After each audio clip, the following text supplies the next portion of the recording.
If you're over 50 and you wake up at 3 a.m. staring at the ceiling, your brain hasn't broken. It's waiting for a signal it stopped receiving years ago. And in the next 3 nights, you can send that signal again. There's a single trigger your body uses to know when to sleep and when to wake. And after 50, that trigger gets quieter and quieter until your brain simply forgets to fire it. The cost of that silence is measured in years. Poor sleep after 50 raises your risk of cognitive decline, heart disease, and early death. Tonight, you start reversing it. Here's what almost everyone believes about sleep. They think it's about the number. 8 hours. Get your 8 hours and you're fine. So people lie in bed for 8 hours, they wake up exhausted, and they blame themselves. They think they're doing it wrong. They buy the mattress, the pillow, the blackout curtains, the pills. And still, at 62 years old, they wake up at 3:14 a.m. like clockwork. Heart slightly racing, mind switched on. No idea why. The number was never the problem. In 2017, researchers at the University of California, Berkeley, led by neuroscientist Matthew Walker, showed something uncomfortable. It's not how long you sleep that ages your brain. It's how deep. As you cross 50, the amount of deep, slow-wave sleep you get can drop by up to 70% compared to when you were in your 20s. You can be in bed for 9 hours and get almost none of the sleep that actually repairs you. Your brain is going through the motions. It's not doing the work. But the real question is why? Why does a body that slept beautifully at 25 forget how to do it at 55? The answer isn't age itself. Age is just the clock. The answer is a signal, a specific chemical and light-based message your brain uses to organize the entire night. And after 50, that message gets so faint your brain stops hearing it. Most doctors will never explain this to you, because it's not something you fix with a prescription. It's something you fix with timing. And that changes everything. Let me tell you what's actually happening inside your head every night. Because once you understand this, you'll never look at your bedroom the same way. Deep inside your brain, behind your eyes, sits a cluster of about 20,000 nerve cells called the suprachiasmatic nucleus. Nobody expects you to remember that name. So think of it as the conductor of an orchestra. This tiny cluster is your master clock. It doesn't play any instrument itself. Its only job is to keep every other part of your body playing in time. Your temperature, your hormones, your digestion, your alertness, and above all, your sleep. And here's the thing about a conductor. It can't keep time in the dark. It needs a cue. That cue is light. Specifically, morning light hitting the back of your eyes. When bright light strikes special cells in your retina at the start of the day, those cells send a signal straight to the conductor, and the conductor says, "Ah, it's morning, start the clock." From that single moment, your brain begins a 24-hour countdown to sleep. That morning light is the signal your brain forgot. Not because your eyes stopped working, but because after 50, 2 things quietly change. First, the lens inside your eye yellows and thickens with age. A 2001 study out of the University of London found that by age 60, the amount of blue light reaching those clock-setting cells in your retina can drop by nearly half compared to a young adult. Blue light is exactly the wavelength your conductor listens for. So the same morning that would have shouted "wake up" to your 25-year-old brain now barely whispers to your 60-year-old brain. Second, most people over 50 simply stop going outside in the morning. You retire, or you slow down, or your knees hurt, and the bright walk to the bus stop or the school run disappears. So the signal was already fading, and then you stopped delivering it entirely. Think about what that means. Your conductor is standing there, baton raised, waiting for the cue to start the music. And the cue never comes clearly. So the whole orchestra drifts. Your body temperature rhythm flattens. Your melatonin, the hormone that should surge in the evening to make you sleepy, starts releasing at the wrong time, in weaker amounts. A 2005 review in the journal Sleep Medicine Reviews found that melatonin production in healthy adults can fall by more than half between age 40 and age 70. When you wake at 3 a.m., that's not random. That's an orchestra with no conductor, every section playing its own tempo. And I want you to sit with something here. If you've spent years thinking you're just a bad sleeper, that it's your personality, your genes, your fate, listen closely. It was never you. It was a signal you didn't know you needed to send. But this is only half the story. What happens in your brain during those hours you do manage to sleep is even more disturbing. And it explains why bad sleep after 50 is so much more dangerous than bad sleep at 30. Here's what your brain does at night that it cannot do during the day. In 2013, a research team at the University of Rochester, led by Dr. Macon Nedergaard, discovered something that rewrote the textbooks. They found that during deep sleep, your brain physically cleans itself. They called it the glymphatic system. Think of it like a dishwasher that only runs at night. During the day, as your brain cells fire and think and work, they produce waste, toxic byproducts, including a sticky protein called beta amyloid. That's the same protein that clumps together in the brains of people with Alzheimer's disease. During the day, that waste just sits there, accumulating. But when you fall into deep, slow-wave sleep, something remarkable happens. Your brain cells actually shrink by as much as 60% according to the Rochester findings, opening up channels between them. Then cerebrospinal fluid rushes through those channels like a river flushing a canyon, washing the beta amyloid and other toxins out of your brain and into your bloodstream, where your body disposes of them. This is the wash cycle, and it only runs during deep sleep. No deep sleep, no wash. Now connect the dots. Remember what happens after 50.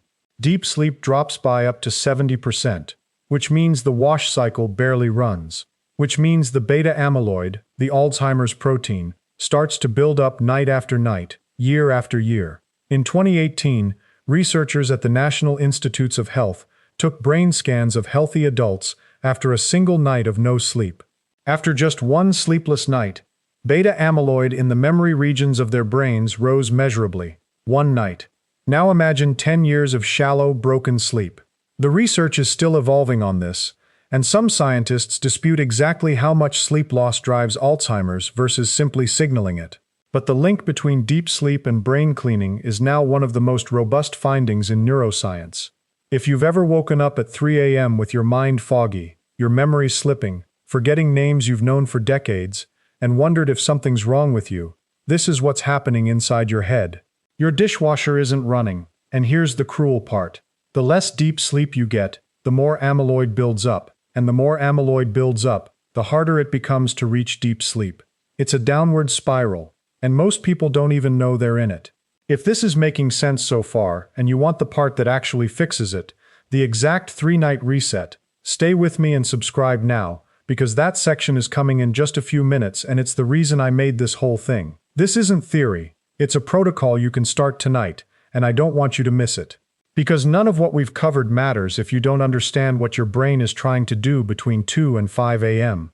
That window is where everything comes together. Here's what almost nobody talks about.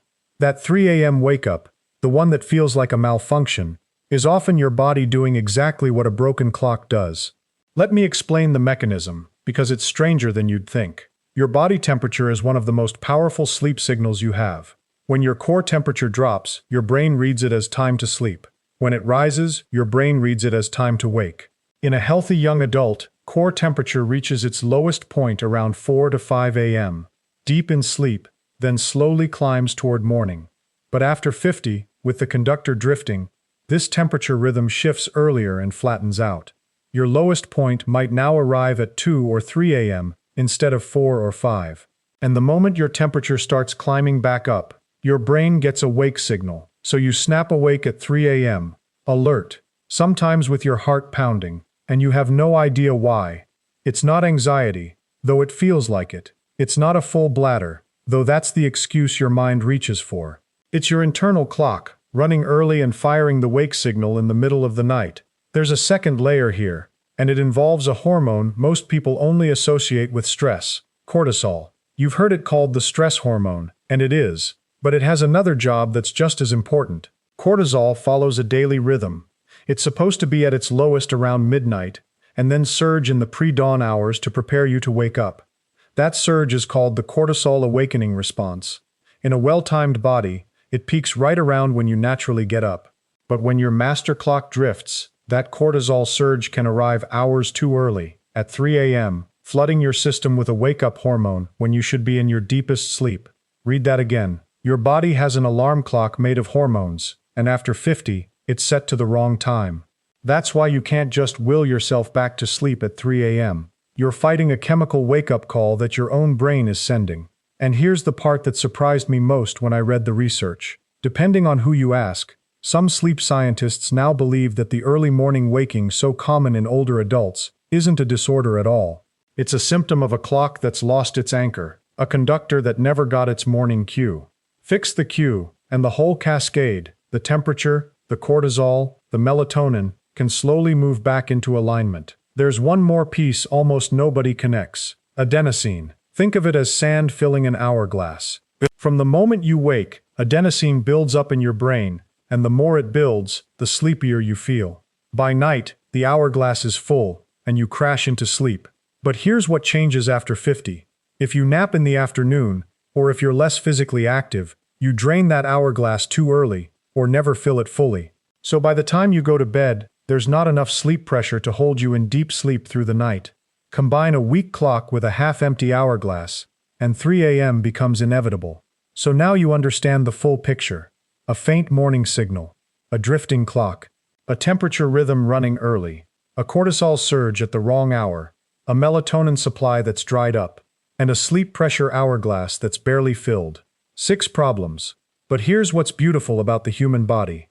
They all trace back to a small number of levers. And when you pull those levers in the right order, over just 3 nights, the entire system can begin to reset. So the question becomes, if your brain has this built-in clock just waiting for the right cues, how do you actually send them? Here's the protocol. 3 nights. Follow it exactly, and most people notice a real difference by the 3rd morning. I'm going to give you what to do, when to do it, and why it works, because you deserve to understand the machine you're operating. Step 1. Morning light, within 30 minutes of waking, for 10 to 15 minutes. This is the most important step, so do not skip it.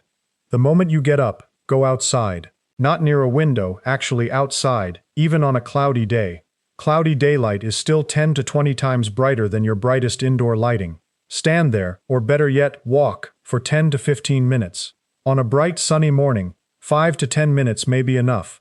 You're delivering the cue your conductor has been starving for. This restarts the 24-hour countdown and tells your brain exactly when night should come, roughly 14 to 16 hours later.